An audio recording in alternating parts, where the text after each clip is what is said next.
ഇന്നത്തെ വിശുദ്ധ ബൈബിൾ വായന നമുക്ക് ശ്രവിക്കാം. വിശുദ്ധ ലൂക്ക അറിയിച്ച നമ്മുടെ കർത്താവായ യേശു മിശിഹായുടെ സുവിശേഷം 8-ാം അധ്യായത്തിൻ്റെ ലാസ്റ്റ് ഭാഗങ്ങളാണ് ഇന്ന് വായിച്ചു കേൾക്കുന്നത്. അതിനുശേഷം അവർ ഗലീലയ്ക്ക് എതിരെയുള്ള ഗനേസരുടെ നാട്ടിലെത്തിച്ചേർന്നു.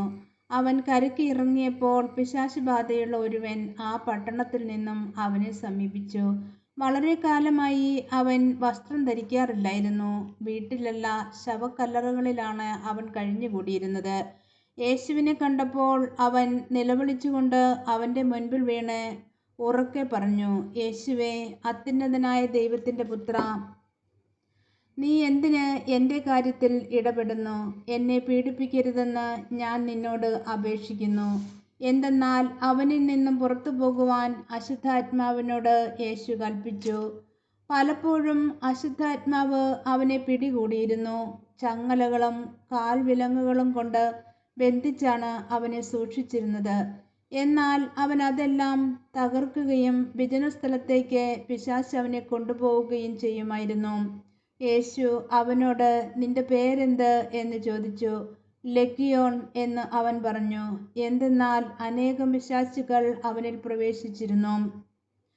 പാതാളത്തിലേക്ക് പോകുവാൻ തങ്ങളോട് കൽപ്പിക്കരുതെന്ന് ആ പിശാചുകൾ അവനോട് യാചിച്ചു. വലിയൊരു പന്നിക്കൂട്ടം കുന്നിൻ പുറത്ത് മേയുന്നുണ്ടായിരുന്നു.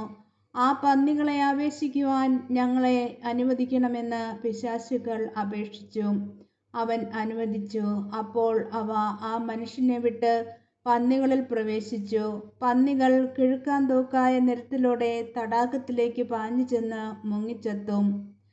പന്നികളെ മേയിച്ചുകൊണ്ടിരുന്നവർ ഈ സംഭവം കണ്ട് ഓടിച്ചെന്ന് പട്ടണത്തിലും ഗ്രാമപ്രദേശങ്ങളിലും വിവരമറിയിച്ചു.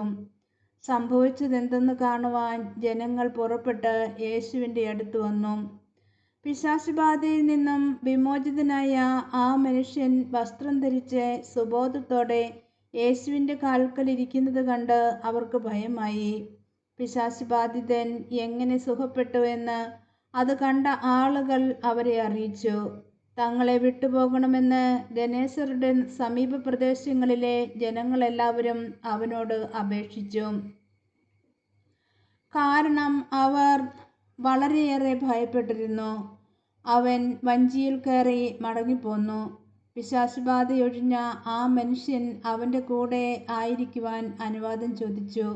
എന്നാൽ അവനെ തിരിച്ചയച്ചുകൊണ്ട് യേശു പറഞ്ഞു, നീ വീട്ടിലേക്ക് തിരിച്ചുപോയി ദൈവം നിനക്ക് ചെയ്തതെന്തെന്ന് അറിയിക്കുക. അവൻ പോയി യേശു തനിക്ക് വേണ്ടി ചെയ്ത കാര്യങ്ങൾ പട്ടണം മുഴുവൻ പ്രസിദ്ധമാക്കി. യേശു തിരിച്ചു വന്നപ്പോൾ ജനക്കൂട്ടം അവനെ സ്വാഗതം ചെയ്തു. എല്ലാവരും അവനെ കാത്തിരിക്കുകയായിരുന്നു. അപ്പോൾ സിനഗോഗിലെ ഒരധികാരിയായ ജായിറോസ് യേശുവിൻ്റെ കാൽക്കൽ വീണ് തൻ്റെ വീട്ടിലേക്ക് ചെല്ലണമെന്ന് അപേക്ഷിച്ചു. 12 വയസ്സോളം പ്രായമുള്ള അവൻ്റെ ഏകപുത്രി ആസന്നമരണയായിരുന്നു. അവൻ പോകുമ്പോൾ ജനങ്ങൾ ചുറ്റും കൂടി അവനെ തിക്കിയിരുന്നു. അപ്പോൾ 12 വർഷമായി രക്തസ്രാവമുണ്ടായിരുന്നവളും ആർക്കും സുഖപ്പെടുത്തുവാൻ കഴിയാതെയിരുന്നവളുമായ ഒരു സ്ത്രീ പിന്നിലൂടെ വന്ന് അവൻ്റെ വസ്ത്രത്തിൻ്റെ വിളുമ്പിൽ സ്പർശിച്ചു. തൽക്ഷണം അവളുടെ രക്തസ്രാവം നിലച്ചു. യേശു ചോദിച്ചു, ആരാണ് എന്നെ സ്പർശിച്ചത്? ആരും മിണ്ടിയില്ല. അപ്പോൾ പത്രോസ് പറഞ്ഞു, ഗുരു, ജനക്കൂട്ടം ചുറ്റും കൂടി നിന്നെ തിക്കുകയാണല്ലോ. യേശു പറഞ്ഞു, ആരോ എന്നെ സ്പർശിച്ചു. എന്നിൽ നിന്ന് ശക്തി നിർഗമിച്ചിരിക്കുന്നു. യേശു ഞാൻ അറിയുന്നു. മറയ്ക്കാൻ സാധിക്കയില്ല എന്ന് കണ്ടപ്പോൾ അവൾ വിറയലോടെ വന്ന് അവൻ്റെ കാൽക്കൽ വീണ് താൻ അവനെ എന്തിനു സ്പർശിച്ചുവെന്നും എങ്ങനെ സുഖപ്പെട്ടു എന്നും എല്ലാ ജനതകളുടെയും മുൻപാകെ പ്രസ്താവിച്ചു. അവൻ അവളോട് പറഞ്ഞു, മകളെ, നിന്റെ വിശ്വാസം നിന്നെ രക്ഷിച്ചിരിക്കുന്നു. സമാധാനത്തോടെ പോവുക. അവൻ സംസാരിച്ചു കൊണ്ടിരിക്കുമ്പോൾ സിനഗോഗ് അധികാരിയുടെ വീട്ടിൽ നിന്നും ഒരാൾ വന്നു പറഞ്ഞു, നിന്റെ മകൾ മരിച്ചുപോയി. ഗുരുവിനെ ഇനിയും ബുദ്ധിമുട്ടിക്കേണ്ട.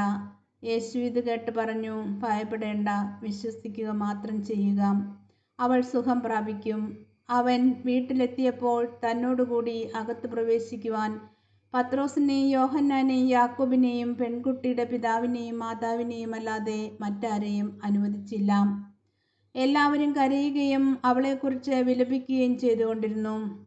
അവൻ പറഞ്ഞു, കരയേണ്ട, അവൾ മരിച്ചിട്ടില്ല, ഉറങ്ങുകയാണ്. എന്നാൽ അവൾ മരിച്ചു കഴിഞ്ഞു എന്ന് അറിഞ്ഞിരുന്നതുകൊണ്ട് അവർ അവനെ പരിഹസിച്ചു. അവൻ അവളുടെ കൈക്ക് പിടിച്ച് അവളെ വിളിച്ചുകൊണ്ട് പറഞ്ഞു, ബാലികേ, എഴുന്നേൽക്കുക.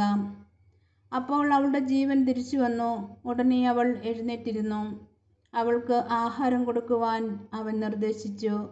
അവളുടെ മാതാപിതാക്കന്മാർ അത്ഭുതസ്തബ്ധരായി. ഈ സംഭവം ആരോടും പറയരുതെന്ന് അവൻ കൽപ്പിച്ചു.